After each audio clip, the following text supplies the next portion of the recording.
Hello, akkam jirtu barattoota nagaa keessanii yeroo baay'ee isin irraa turuun koo ni yaadatama. Sababni isaas kaleessaa fi gaddaa sababa barattoota onlaayinii qayyabachiisaa jiru wajjin kilaasii qabuudhaafidha. Isaaniin qormaataaf qopheessaa jira waan ta'eedhaaf xiqqoo ishee gara keessanitti viidiyoo hojjedhee isiniif dhoobuudhaafi yeroo hin arganne kunoo har'a ammoo viidiyoo bareedaa fi isin gargaaruu danda'u waa'ee African Move Towards Independence kan jedhu barnoota histirii qabiyyee remediyaalii keessaatii qabadhee dhiyaadheera. Qabiyyeen kun remediyaalii qofaaf osoo hin ta'in barattoota intiraansii fudhataniidhaafis baay'ee isin gargaara waan ta'eedhaafi iddoowwan gaaffiin kun bahee irra deddeebitanii qayyabachuudhaani wantoota adda baafachuu qabdan akka adda baafatan gamanumaan isiniif eera. Viidiyoon kun yoo isinitti tole share, laayikii fi koomentii gochuu hin dagatinaa. Question number 1. Which African country successfully resisted European colonization and remained independent during the scramble for Africa? Kanneen armaan gaditti eeraman keessaa biyyi Afrikaa koloneeffannaa Awurooppaanotaadhaan dandamachuudhaan birmadummaa biyya ishee dhugoonfatte kami? A. Ghana, B. Ethiopia, C. Kenya, D. Algeria. Ethiopia is African country which successfully resisted European colonization and remained independent during the scramble for Africa at the Battle of Adwa in 1896. So Ethiopia defeated Italy at the Battle of Adwa and remained the independent country. A is not the answer because Ghana colonized by Britain until 1957, and also Kenya was a British settler colony, while Algeria colonized by France 1830 to 1962. Question number 2. The Maji-Maji Rebellion 1905 to 1907 took place in which colony? Colony armaan gaditti eeramani keessaa isa kamitti warraaqsi Maji-Maji bara 1905 hanga 1907tti ture? A. Algeria, B. Sudan, C. Tanganyika, D. Ghana. Tanganyika is a Swahili language which is said to be a place where two rivers meet to each other. So it is the present Tanzania. As a result, the Maji-Maji Rebellion 1905 to 1907 takes place in Tanganyika during the German colony. So Maji-Maji Rebellion occurred under German colonies in East Africa, Tanganyika, against the forced labor and taxes. Algeria resisted, led by Falan Latter in 1954 to 62. Sudan is known with the Mahadist movement, not Maji-Maji, and also Ghana was not such rebellion. Question number 3. Which African most helped European powers defeat African resistance movements? Kanneen armaan gaditti eeramani keessaa Awurooppaanonni humna dandamannaa Afrikaanotaa cabsanii akka seenaniidhaaf kan isaan gargaare kami? A. African unity. No. Africa was scrambled and ruled by divide and rule strategy. African gamtoome hin turre yeroo kanatti waan ta'eedhaafi Afrikaanonni qircaadhaan qabamanii jiru. Kanaaf sirna bittaa qoqqoodanii bulfamuu keessa turani waan ta'eedhaafi deebiin ta'u. Superior military technology, yes. Europeans were known with having a technological modernity in gun, weapons, and the others. So B is the correct answer, and also support from the League of Nations. No, League of Nations helps the decolonization rather than colonization. And also D, African nationalism necessity is not the answer.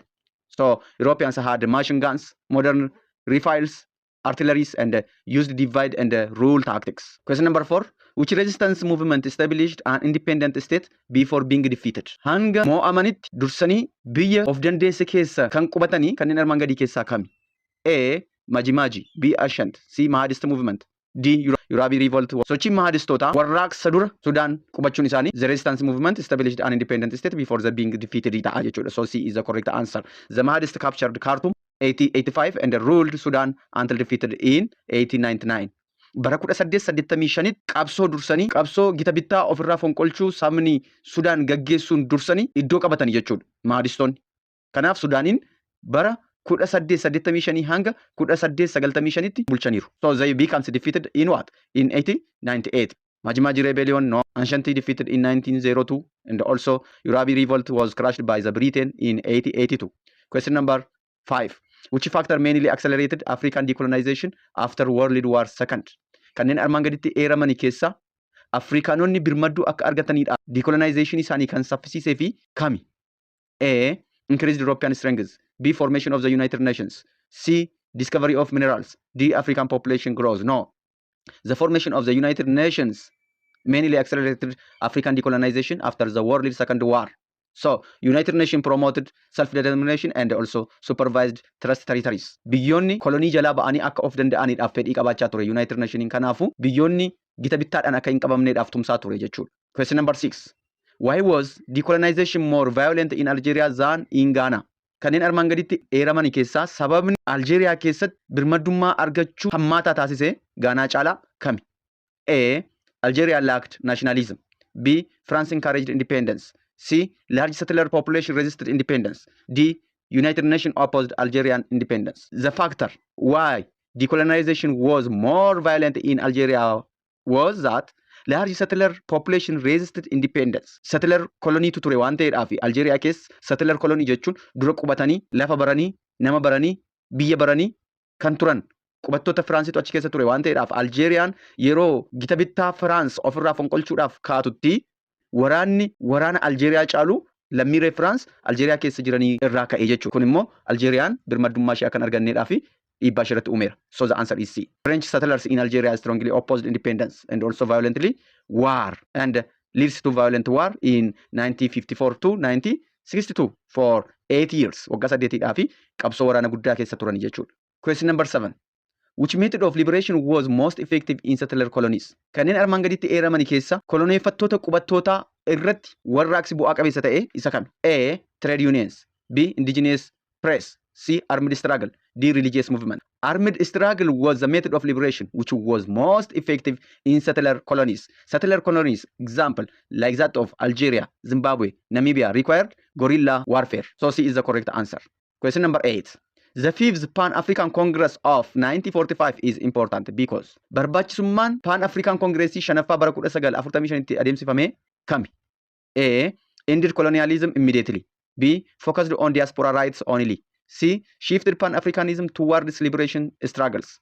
D. Created the Organization of African Union. The 5th Pan-African Congress of 1945 is important because it shifted Pan-Africanism towards liberation struggle. Qabsoo keessa seenanii warraaqsa birmadummaa mataa isaanii argachuu walabummaa mataa isaanii argachuu akka danda'aniidhaaf marii adeemsifamedha jechuudha. So it demanded immediate independence even through what? Armed struggle. This is the most important advantage of 5th Pan-African Congress in 1945. Question number 9. Which was the greatest success of the Organization of African Unity? A. Economic development. B. Preventing civil wars. C. Ending colonialism and apartheid. D. Enforcing democracy. Ending colonialism and apartheid was the greatest success of Organization of African Unity. So C is the correct answer. Organization of African Unity supported liberation movements and dismantled colonial rule. Okay, gita bittaa dadhabsuudhaan biyyoonni Afrikaa birmadummaa mataa isaanii akka gonfataniidhaa fi dhaabbata hojii guddaa hojjechuudhaan milkoomedha. Question number 10. One major economic challenge inherited by independent African states was qormaanni guddaan diinagdee biyyoota koloneeffattoota Awurooppaa irraa Afrikaanota of danda'aniin dhaalame kanneen armaan gadii keessaa isa kami? A. Industrial surplus. No. B. Diversified economies. No. Why? Because Africa was known with mono cultivation and also industrial surplus is not exist in Africa. Dependence on raw material exporters. Yes. Koloneeffattootni Afrikaa keessaatii gita bittaa erga qabatanii booda albuuda midhaadheedhii baasuudhaan gara biyya isaaniitti guuranii oomisha industirii isaaniidhaaf oolfachaa turan. Afrikaanonnis erga walaba ba'anii booda wanti isaan gochaa turanii albuuda biyya isaanii keessa jiru dheedhii gara biyya alaatti erguudhaan gurguraa turanii jechuudha. This is the economic challenge. D. High technological capacity. There is no technological capacity in Africa. So C is the correct answer. Colonial economies were designed to export raw materials, not the industrialized. Industrial surplus, Africa lacked industries, and also diversified economic. As I've said, economies were monocrop.